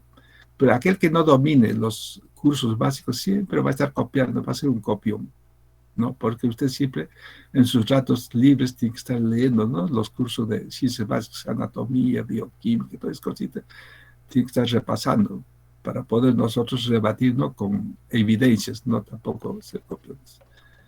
Por eso les puse acá, recordar el matado, o salvo que la ciencia, ¿no?, la bioquímica cambie de acá un tiempito y diga que no, que en la boca se absorbe, ¿no?, la glucosa, ahí sería diferente, ahí sí tendría valor. Lo que pasa es que, por ejemplo, cuando uno ingiere la Coca-Cola, por decir, como la señorita le dije, no me acuerdo su nombre, al toque ese estómago ya está en el intestino, no pasa ni 2, 3 minutos, ya la glucosa está en la sangre. Igual debe pasar cuando uno no da la dextrosa en la boca, inmediatamente pasa al estómago, al intestino, ya se absorbe. Eso debe ocurrir, pero el que se absorbe en la boca, no, yo no estoy de acuerdo personalmente. pero sí el 99% sí están de acuerdo. Hay uno siempre en contra, como yo. Ya. Bueno, otros para el tratamiento. Aparte del minibodo, pueden iniciar glucagón, adrenalina y la hidrocortisona, ¿no? A razón de 10 miligramos por kilo por endovenoso, dos dosis, son generalmente para hipoglucemias persistentes, glucagón, adrenalina, hormona de crecimiento. A veces hay que corregir, ¿no? El desorden de los aminoácidos.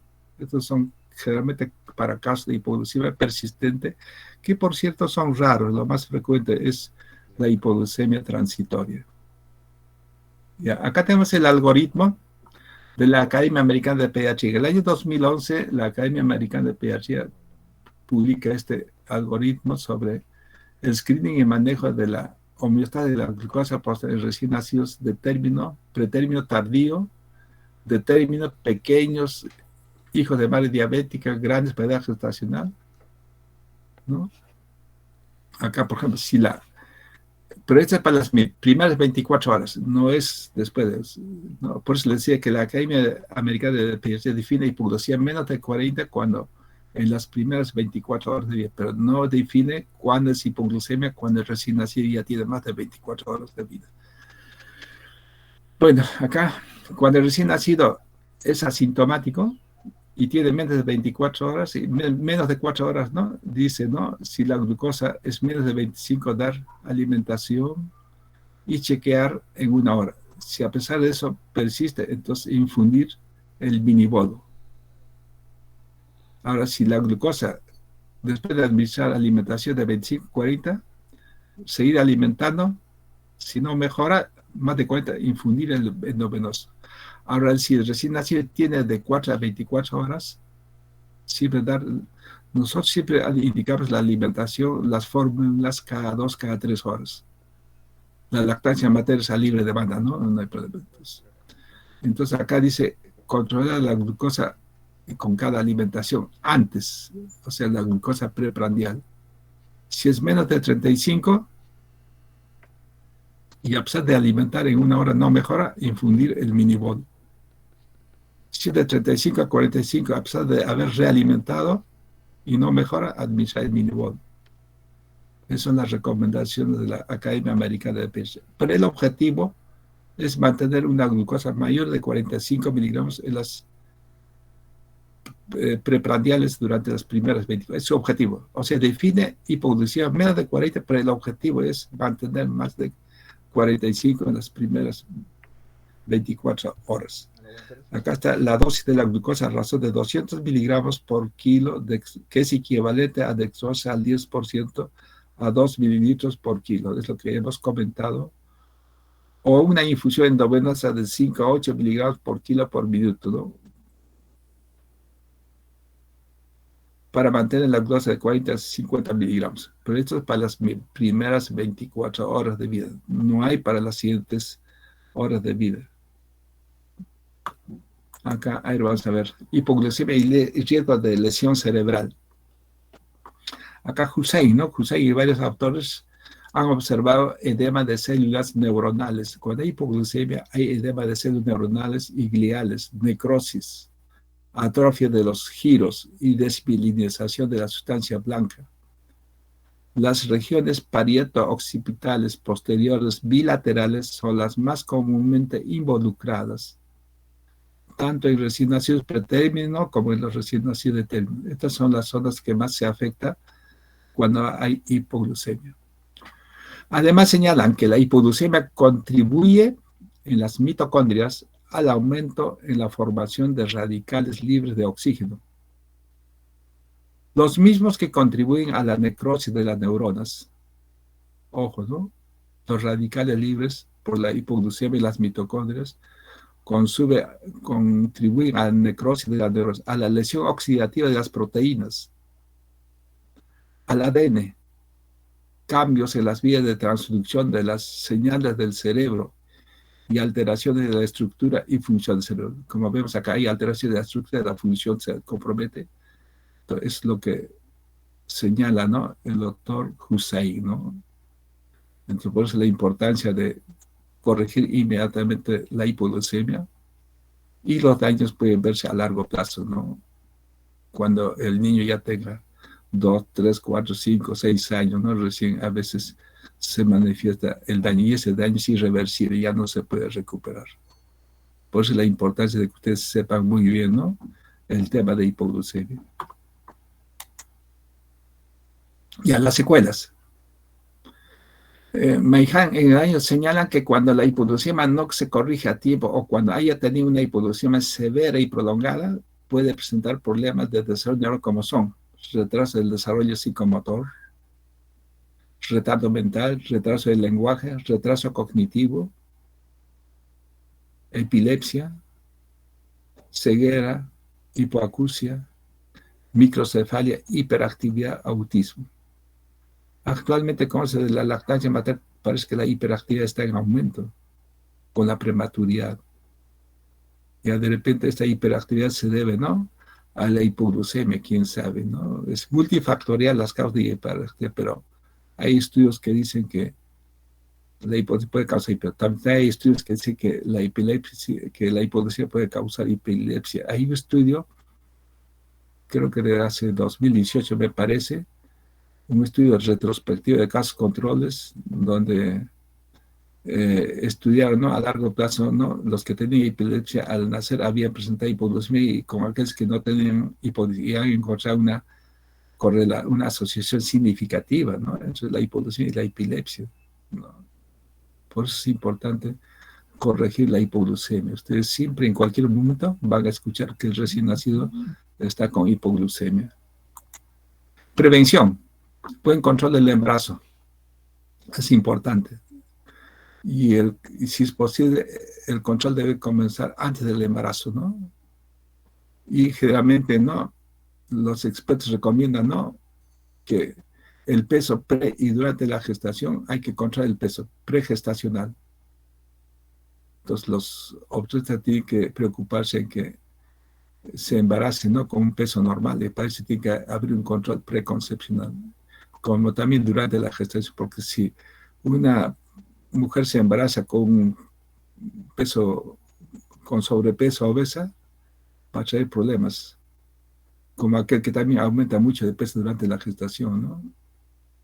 Son factores que pueden contribuir a la hipoglucemia.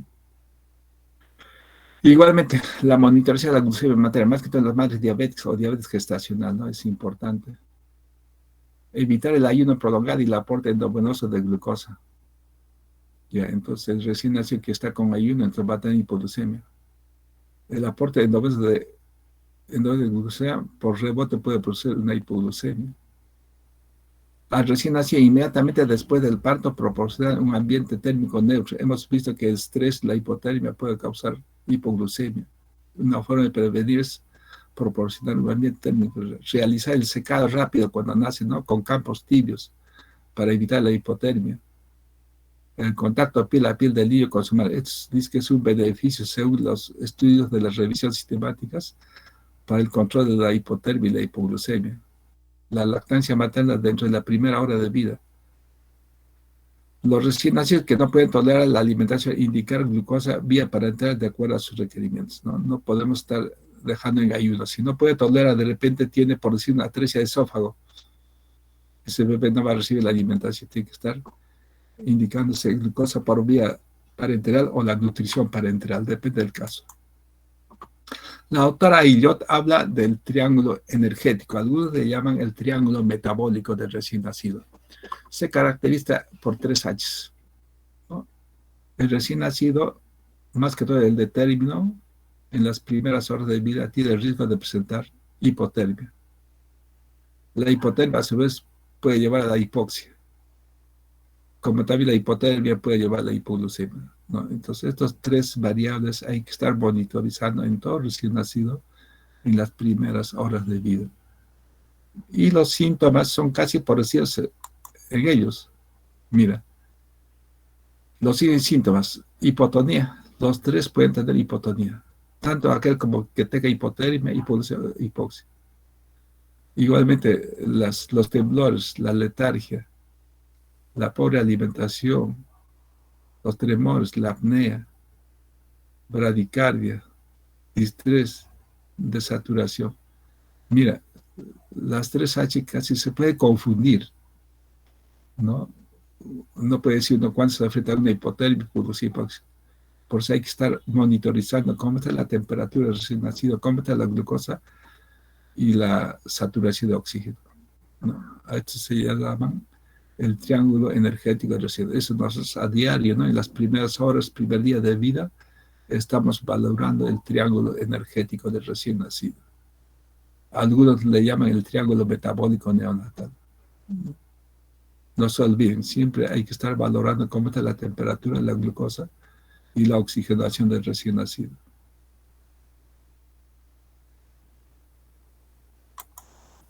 Ya acá tenemos una comparación de la alimentación del recién nacido con lactancia materna y con lactancia artificial en los primeros 2 días de vida. Aquellos que reciben calostro, lactancia materna exclusiva, calostro. La cantidad de calostro que se produce, la cantidad de leche que se produce el primer día generalmente es 30 mililitros. Si el bebé pesa 3 kilos o 3 de 200, más o menos está recibiendo 9,6 mililitros por kilo. Comparado con el de la lactancia artificial que recibe el doble. Al segundo día aumenta el calostro, pero no mucho. Pero por lactancia artificial sí aumenta, notoriamente.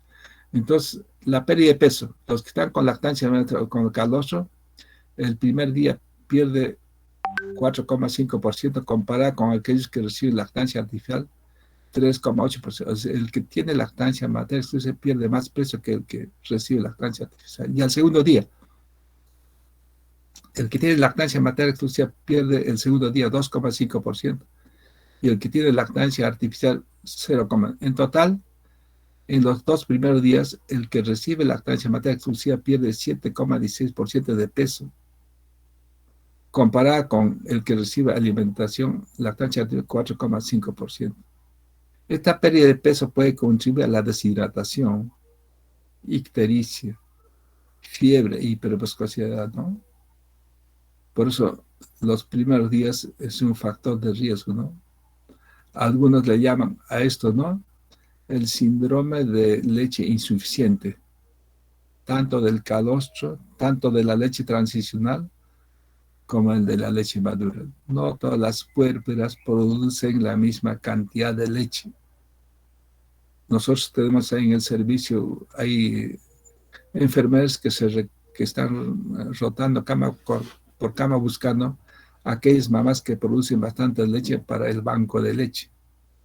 Y a ellas ya sabe, ya parece que por osmosis, no sé cómo, se acerca a la puerpa y si tiene bastante leche le da su consentimiento y le extrae la leche, cantidad de leche y lleva al banco. Pero hay otras mamás que no producen esa cantidad de leche, ¿no? Son como las vacas, algunos producen más leche, otros no.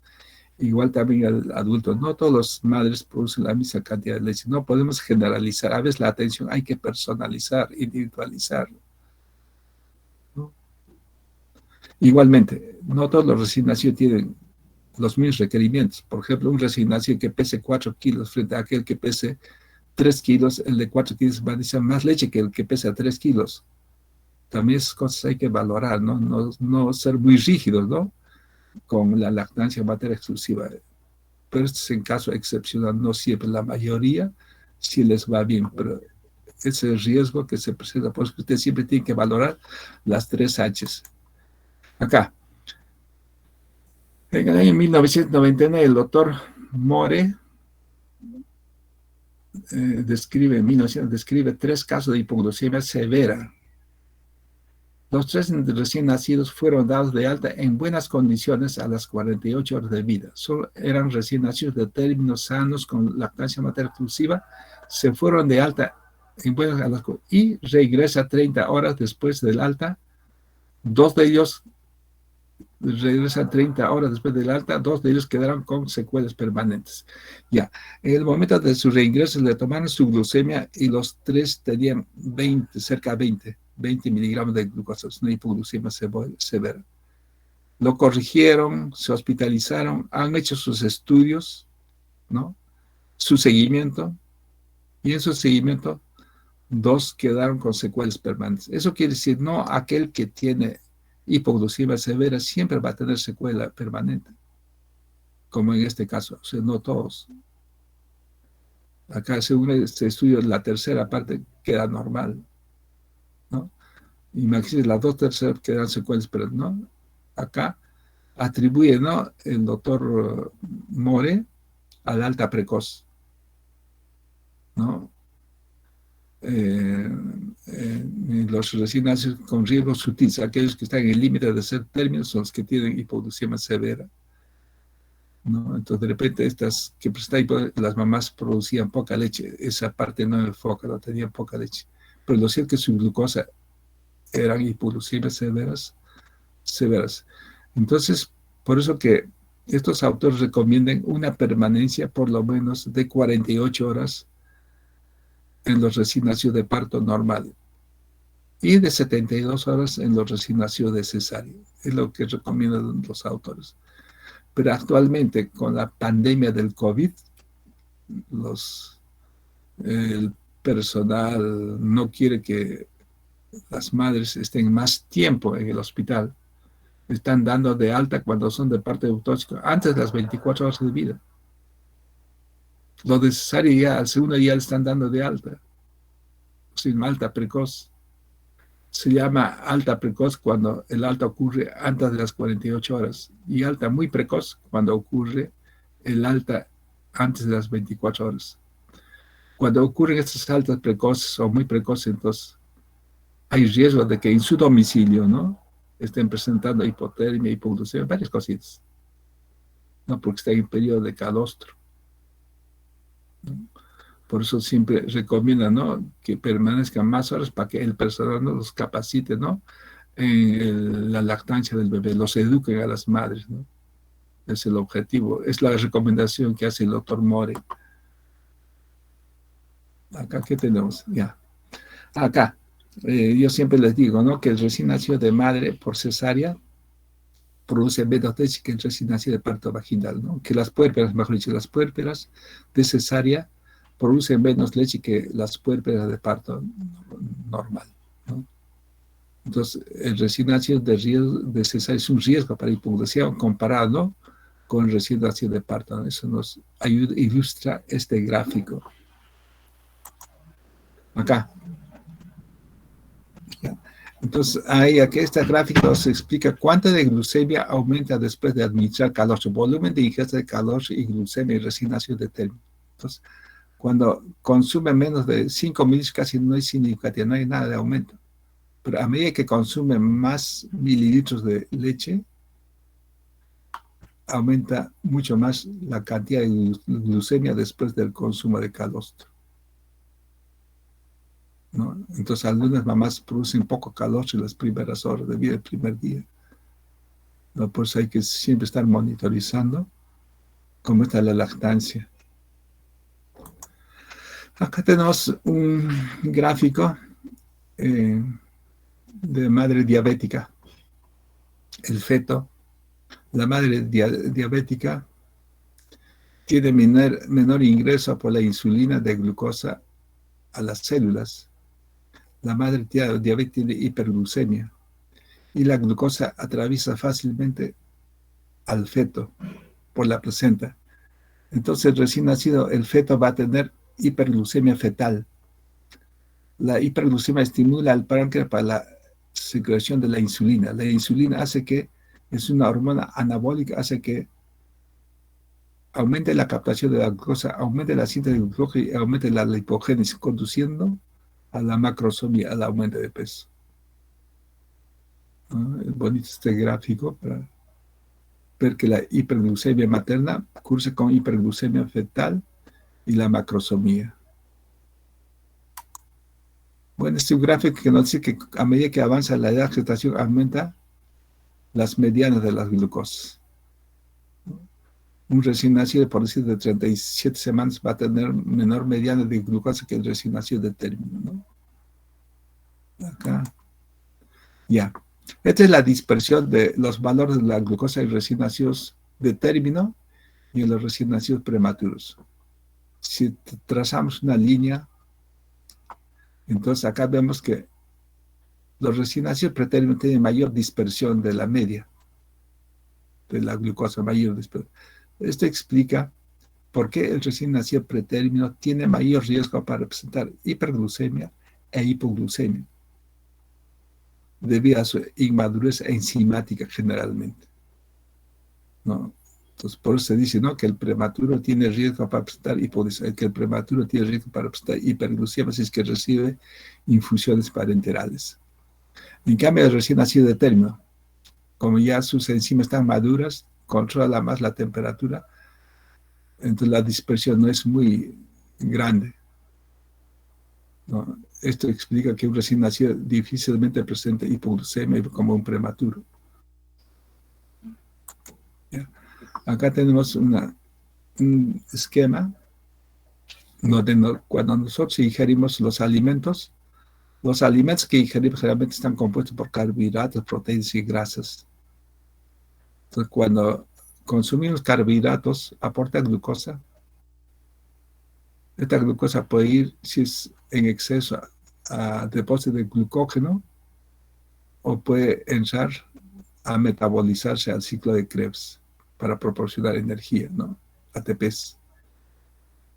Es el camino de los carbohidratos, el camino de las proteínas. Se descomponen en aminoácidos y esto a su vez entra al ciclo de Krebs para aportar piruvato y eso a su vez para la gluconeogénesis, para que haya glucosa. Del piruvato a su vez al lactato. Con las grasas se desdoblan en glicerol y triglicéridos. Los triglicéridos se almacenan en los tejidos como ácidos grasos. El glicerol puede contribuir a la formación de glucosa, ¿no? Entonces, esto explica, ¿no?, que la mayor parte de los alimentos, los carbohidratos, son los que más fácilmente proporcionan glucosa. Las proteínas y los grasas por vía indirecta. Esta es la razón por qué los alimentos se explican con diferente índice glucémico. Creo que acá hay una gráfica de eso. Ya, este es otro gráfico que nos explica, ¿no?, cómo en estado de ayuno, ¿no?, no hay aporte de glucosa por la dieta. Estamos en ayunos. En cambio, cuando uno alimenta, la glucosa aporta y se va al hígado. La glucosa va al cerebro, a los glóbulos rojos, a los músculos. Pero en estados de ayuno no, sale del hígado. Eso. Acá. Ya. Y esta creo que es la última lámina. Ya está también cansado ya. Acá el índice glucémico. IG es la velocidad con la que un alimento que contenga carbohidrato aumenta la glucemia. Es decir, la cantidad de azúcar en la sangre. Una vez que es absorbido a nivel intestinal, el índice glucémico de la sangre se clasifica en alto, mediano y moderado. Entonces yo le decía a alguno de ustedes, por ejemplo, este es cuando ingiere un alimento con índice glucémico bajo. Es cuando ingiere un alimento con índice glucémico alto. Por decir, si uno ingiere Coca-Cola, por decir un vaso de Coca-Cola, la mayor parte de la glucosa se absorbe, el duodeno, rápidamente. Pues cuando uno ingiere Coca-Cola, ya en cuestión de 2-3 días está la glucosa en sangre. Me acuerdo una vez así, cuando me llamaron de provincia, ¿no? Lo conozco, muy amigo mío. El hermano menor era diabético y me llama, ¿sabe? Está tomando insulina y mi hermano está convulsionando. ¿Qué hago, doctor? Me llamó a medianoche, ¿no? Y a esa hora no hay médico, pues. Y como tiene confianza, me llama y dije, entonces yo pensé, debe estar con coma hipoglucémico. Entonces, dale gaseosa, le dije, dale gaseosa, rápido. Le dio y mejoró. Y al día siguiente lo lleva a la clínica y tenía glucosa, ¿no?, hipoglucemia por la insulina, ¿no? Entonces al darle una gaseosita mejoró rápido. ¿Por qué? Porque tiene índice glucémico alto. En cambio, la leche tiene un índice glucémico bajo. Entonces la glucosa demora para absorberse. Y acá tenemos su gráfica. Cuando consumimos una Coca-Cola con índice glucémico alto, entonces la glucosa se absorbe rápidamente. Pero así como que se absorbe, también se consume rápidamente. No es duradero la glucosa que uno consume por la gaseosa, por decir, ¿no? En cambio, la glucosa que se absorbe por medio de la leche tiene una curva casi plana. Demora para subir la glucosa, pero su permanece casi sostenido, ¿no? Por ejemplo, la leche tiene un índice glucémico 30, o sea, tiene un índice glucémico bajo. En cambio, la Coca-Cola, no, por decir, no tiene un índice glucémico. Entonces, esto sirve para atención primaria. Ustedes tienen que tener presente todos los conocimientos que ustedes adquieren en la universidad, tienen que aplicar en la comunidad. Supongamos que en alguna comunidad, en una zona rural, por decir en Chota, por decir, no. Entonces, hay un sismo, no hay carretera, y peor en esa zona rural, no hay ni siquiera bodega, ni tienda, nada, ni dextrosa. Pero uno puede tener su glucómetro, el glucómetro es portátil, ¿no? Ese no necesita, entonces, toma la glucemia y tiene hipoglucemia, ya, estando con lactancia materna exclusiva, ¿no? Entonces, ¿cómo corrige? Entonces, ustedes recuerdan estos conocimientos, ustedes pueden dar tranquilamente, porque ahí no hay dextrosa, no hay ni inyecciones, no hay nada. Tranquilamente ustedes pueden dar agua azucarada al 5%. Calculan, ¿no? Una cucharita para 100 mililitros y le dan agua azucarada. Y las 2/3 partes de su requerimiento, por decir un bebé que pese 3 kilos, le dan sus 10 mililitros o 15 mililitros de agua azucarada, mezclado, ¿no?, con 15 o 20 mililitros de leche. Pero como la mamá no tiene esa cantidad de leche, puede usar la leche de vaca, que siempre hay, ¿no? Vacas. Y a propósito, ¿no? Ustedes sabrán, ¿no?, que en las zonas rurales, donde no hay carretera, no hay nada, entonces la mayor parte de las muertes son por hemorragia, ¿no? Por placenta previa, depende, la mayor parte. Entonces, ahí generalmente muere la mamá, pero no es recién nacido, el recién nacido nace vivo. Entonces el recién nacido, no sé cómo los alimentarán los del lugar, pero sobreviven dando leche de vaca. No sé en qué proporción, en qué dilución, pero sobreviven. Actualmente conozco a algunos, son congresistas. Entonces la naturaleza es tan sabia, ¿no?, cómo modifica un alimento para su supervivencia. Y es más, nosotros estamos programados para vivir ciertos años de vida, ¿no? Entonces, si uno está programado para vivir 70 años, por decir, ¿no?, por más que tengas eventos adversos, siempre vas a llegar a los 70 años como que está programado, ¿no? Es importante. De repente estos recién nacidos también están programados porque sobreviven, ¿no? Eso se aprecia. Conozco varios casos que la mamá ha muerto en el parto y el bebé, y con pura leche de vaca lo alimentan, pero yo no sé en qué proporción, en qué dilución. Ya, entonces esto les sirve para atención primaria en el centro de salud, para, ¿no?, donde no hay de repente ni dextrosa, no hay ni quien coloque enfermera, a veces hay dificultades para localizar una vena y tranquilamente ustedes pueden dar, ¿no?, con esas recomendaciones, ¿no?, la tercera parte por vía oral de agua azucarada y leche, porque siempre ustedes van a encontrar en cualquier rincón, ¿no?, el azúcar, sal y la leche. Siempre hay terneras, vacas, ¿no?, o por ahí. Lo que no pueden encontrar es dextrosa, ¿no?, leche en familia, esas cosas no van a encontrar en esa zona. Entonces, para eso sirve esta gráfica, para comprender, ¿no?, el índice glucémico. Este les puede servir para atención primaria. Por eso es importante que ustedes sepan, ¿no?, la clasificación de los alimentos según el índice glucémico, índice proteico, índice sódico, índice etílico. Hay diferentes formas de clasificar los alimentos. Eso tienen que saber para manejar en las comunidades. Bueno, con eso termina esta clase teórica. ¿Alguna pregunta?